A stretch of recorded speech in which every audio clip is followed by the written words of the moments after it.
Actually, soon. We'll talk about that right freaking now Let's because do it. the Baltimore Orioles, there. Yeah. they will be our first team because there is a lot of nuggets here. Okay. In new Baltimore Orioles, Eloy Jimenez, designated hitter, occasional outfielder in the final year of a big contract from the Better White not Sox. be playing outfield. Oh no, something's You gone better not be terribly on the wrong. 20. You better not be on the 2025 Orioles.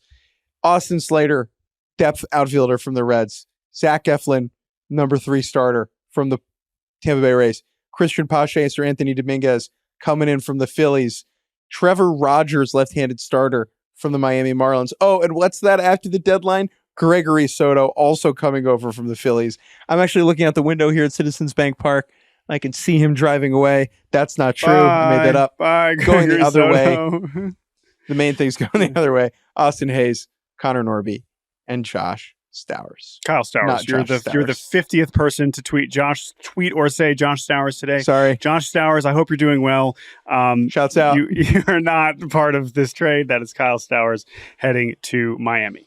All right, Jake. The Orioles are one of the best teams in baseball. They improved in some way. Eflin certainly makes them better. We already saw him debut with them. They have got the bullpen. They've added pitching. That is a real thing. We'll get to Eloy in a second. How much better did they get? Is this, a sufficient kind of series of moves for a team that has a chance to win the World Series this year? No. They could be. These moves are putting a lot of faith in the Orioles' pitching development apparatus at the major league level. That is the case with Sir Anthony Dominguez, with Trevor Rogers, and with Gregory Soto.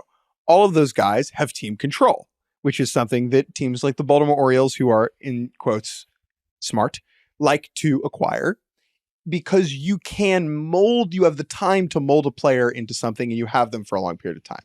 That being said, none of these players that they acquired, except for Zach Eflin, are sure contributors this postseason. That is the problem. Sir Anthony Dominguez and Gregory Soto were not really throwing high leverage innings for the Phillies. They were pitching. Being put into they were situations. Big league pitchers, yeah. The Philadelphia Phillies deemed one of the other teams that is the best, deemed these two players unworthy of throwing high leverage innings for them in the postseason. Yeah. Right? Now, maybe the Orioles think they could tweak some things. That's fine. But the case is that there's work to be done there. And so that is why I would give this deadline for the Orioles a C freaking minus, because they left a lot to be desired. They maybe made some smart moves, but I don't think that they did anything that made their team drastically better this season.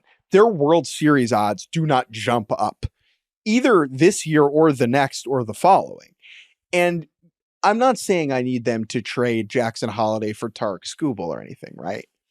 What I'm saying is they spent 2 prospect bullets in Connor Norby and Kyle Stowers, and they spent them on a pitcher, Trevor Rogers, who might not be that good, to a team with potentially a top 5 reliever in baseball, Tanner Scott, who ends up getting traded.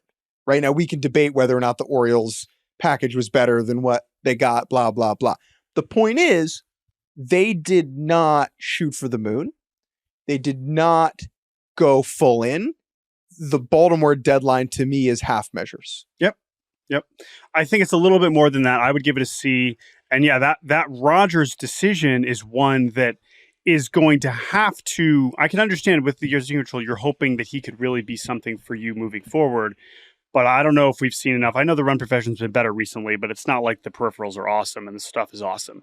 And so that's going to have to return pretty quickly for us to feel really good about what they did here. And then Eflin, obviously, you're hoping starts a postseason game and is solid. One last point on the Birds.